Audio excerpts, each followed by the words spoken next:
할렐루야, 사랑하는 성도 여러분, 오늘도 하나님의 말씀으로 하루를 열고 새 힘을 얻어 주님의 은혜를 누리는 시간이 되시기를 축복드립니다. 오늘 우리가 함께 보신 말씀은요, 창세기 21장 1절에서 7절 말씀입니다.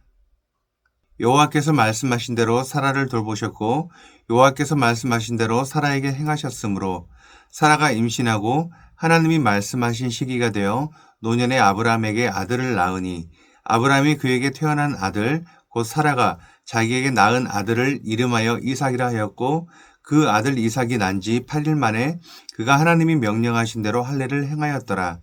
아브라함이 그의 아들 이삭이 그에게 태어날 때에 백세라.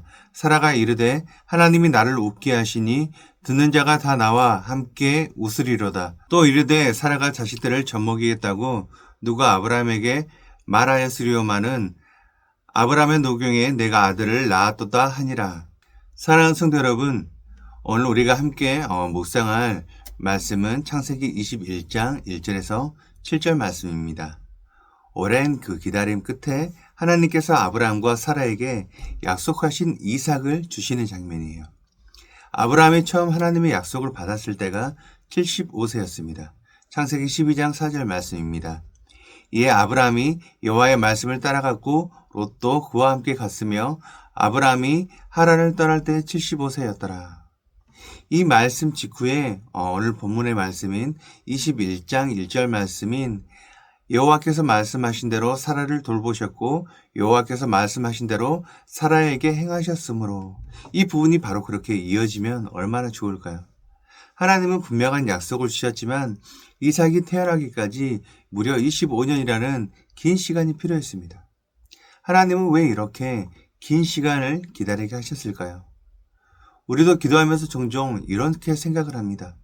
하나님, 제가 원하는 것을 지금 바로 이루어주시면 좋겠습니다. 이 문제만 해결되면 제가 너무 행복할 것 같아요. 그럼 좀 살 것 같습니다. 이렇게 생각을 하죠. 그런데 문제는 우리가 원하는 것을 성취한다고 해서 인생이 끝나지 않는다는 거예요. 우리는 계속해서 살아내야 한다는 것이죠. 창세기는 아브라함이 이삭을 받는 장면에서 끝나지 않습니다. 계속해서 이어집니다. 여전히 아브라함은 험한 세상에서 살아가죠. 이삭을 받는다고 인생의 문제가 해결되지 않습니다. 오히려 다른 문제가 생길 수도 있습니다.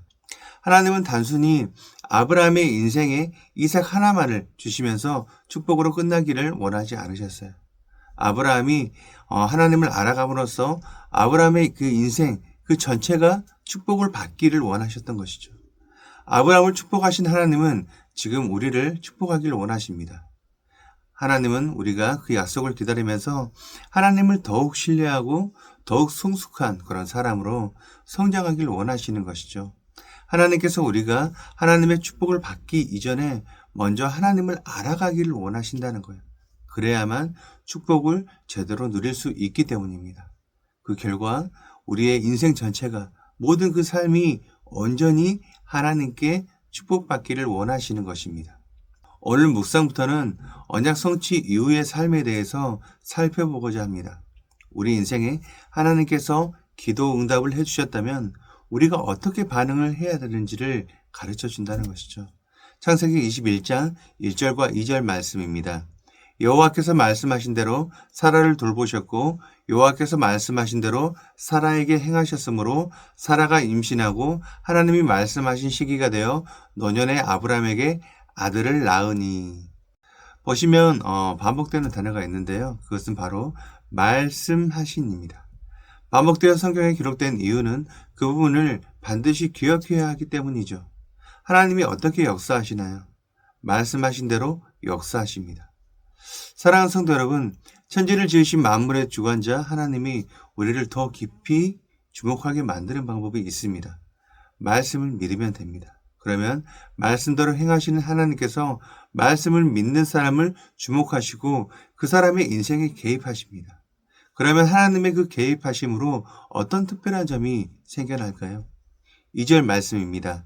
사라가 임신하고 하나님이 말씀하신 시기가 되어 노년에 아브라함에게 아들을 낳으니. 하나님의 그 개입하심은 사람과 달라서 능력에 제한이 없으세요. 사라는 폐경을 지났고 아브라함도 늙어서 자식을 낳을 수가 없습니다. 하지만 하나님께서 개입하시면 그 모든 제한을 넘어서 역사하시는 것이죠. 아브라함과 사라는 하나님의 약속이 성취된 것을 보았습니다. 하나님이 나에게 특별한 관심을 가지면 우리 삶에 내 힘으로 해결할 수 없는 부분에 은혜를 주신다는 거예요. 1절과 2절이 언약의 성취이고 그 후부터는 그에 합당한 반응이 나오게 됩니다. 3절과 4절 말씀 보시겠습니다.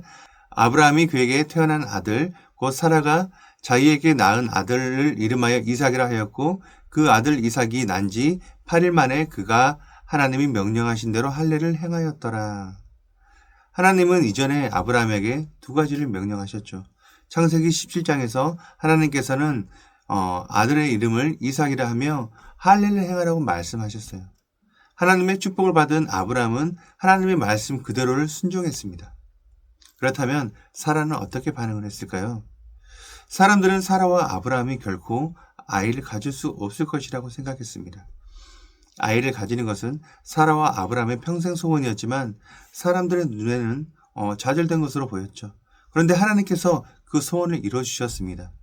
사람들은 사라가 자식을 얻을 수 없다고 생각했지만 하나님은 불가능한 일을 이루셨고 사라는 기쁨과 웃음으로 하나님께 감사를 했습니다. 하나님은 사라에게 아들 이삭을 주셨을 뿐만 아니라 그 이름의 뜻인 웃음 또한 기쁨 또한 주셨다는 것이죠. 하나님은 불가능을 가능케 하시는 분입니다. 그분의 능력은 우리의 생각, 우리의 상식을 초월하신다는 거예요. 여러분도 이 믿음을 붙드시기를 바랍니다. 정리해서 다시 말씀드린다면 기도가 응답된 이후에 아브라함과 사라는 두 가지를 했습니다. 첫째로 순종했습니다. 하나님께서 아브라함에게 이삭의 이름을 정하고 할례를 명하셨을 때 아브라함은 즉시 말씀에 순종을 했죠. 그리고 둘째로 감사하고 기뻐했습니다. 사라는 하나님이 베푸신 그 은혜를 기뻐하고 감사하고 주변 사람들까지도 그 기쁨에 참여하게 했습니다. 응답을 받았다면 우리는 반드시 순종과 기쁨으로 하나님께 감사를 해야 한다는 것이죠. 우리도 삶 속에서 하나님의 말씀을 믿고 순종하며 감사의 기쁨을 누리는 자가 되어야만 한다는 것입니다. 하나님이 주신 응답을 그냥 지나치지 마시고 아브라함과 사라처럼 감사함으로 반응하시길 바랍니다. 사랑하는 성도 여러분, 하나님께서 기도하면 하나님이 응답하시는 것이 지금 우리에게는 당연하게 여겨지고 있습니다. 하지만 원래는 당연하지가 않다는 것이죠. 하나님과 우리 사이에는 죄가 가로막혀 있어서 우리는 하나님과 원수였기 때문입니다. 그래서 예수 그리스도가 우리 죄를 위해서 십자가를 대신 지셨습니다. 우리의 모든 죄를 사시고 우리에게 예수 그리스도의 모든 의를 전가해 주셔서 구원해 주셨죠. 이 말씀으로 마무리하겠습니다. 히브리서 12장 2절 말씀입니다. 믿음의 주여 또 온전하게 하시는 이인 예수를 바라보자. 그는 그 앞에 있는 기쁨을 위하여 십자가를 참으사 부끄러움을 개의치 아니하시더니 하나님 보좌 우편에 앉으셨느니라. 예수님께서는 우리를 위해 십자가를 참으셨습니다. 왜 그러셨을까요? 우리에게 기도 응답해 주시는 그 기쁨을 누리고 싶으셨기 때문이에요. 약속해 주시고 이루어 주실 때 그 기쁨을 누리고 싶으셨기 때문입니다. 우리도 주님의 기쁨에 동참해서 순종하고 기뻐하시길 바랍니다. 하나님이 우리에게 베푸신 사랑을 깊이 느끼며 말씀대로 행하는 기쁨 속에서 오늘 하루를 살아가시기를 축복드립니다. 하나님의 놀라운 역사가 우리 성도님들 여러분의 삶 가운데 풍성히 나타나기를 기도합니다. 우리 함께 기도하시겠습니다. 사랑의 하나님 아버지, 오늘도 우리를 말씀 앞으로 부르시고 아브라함과 사라에게 베푸신 신실한 약속을 통해 큰 위로와 소망을 주시니 감사합니다. 우리의 삶 속에서 때때로 답답한 기다림이 있지만 그 모든 시간을 통해 더욱 주님을 의지하고 배우게 하시니 그 은혜를 고백합니다. 우리의 시야로는 불가능해 보이는 일조차 주님께서는 가능케 하시는 능력의 주 되심을 찬양합니다.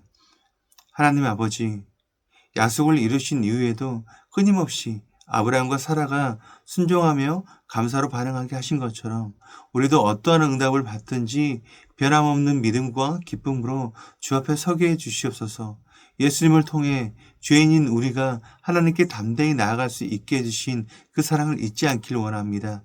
날마다 주님의 십자가를 바라보며 헛된 욕심을 버리고 오직 주님께 순종하는 삶을 살게 해 주시옵소서. 우리의 연약함을 아시고 친히 붙들어 주시길 원합니다. 말씀대로 이루어 주시고 선하게 인도하시는 하나님의 손길을 신뢰하며 오늘도 감사와 찬양으로 나아가는 우리 모두가 되게 하시옵소서. 모든 영광을 받으실 주님을 높여드리며 예수님의 이름으로 기도드립니다. 아멘. 오늘 우리 함께 기도할 도구기도 제목은 전도회와 임원들을 위하여입니다. 첫째로 전도회 모임과 회원들을 위하여 모든 전도회가 모이기를 더욱 힘쓰며 사랑하고 섬기며 서로에게 위로와 격려가 되도록 기도하시기 바랍니다. 두 번째로 전도회 임원들을 위하여 올해 맡겨진 직분에 충성을 다하여 하나님께 영광 돌리는 임원들이 되도록 모든 임원들이 주신 직분을 잘 감당하고 서로 협력하여 선을 이루도록 기도하시기 바랍니다.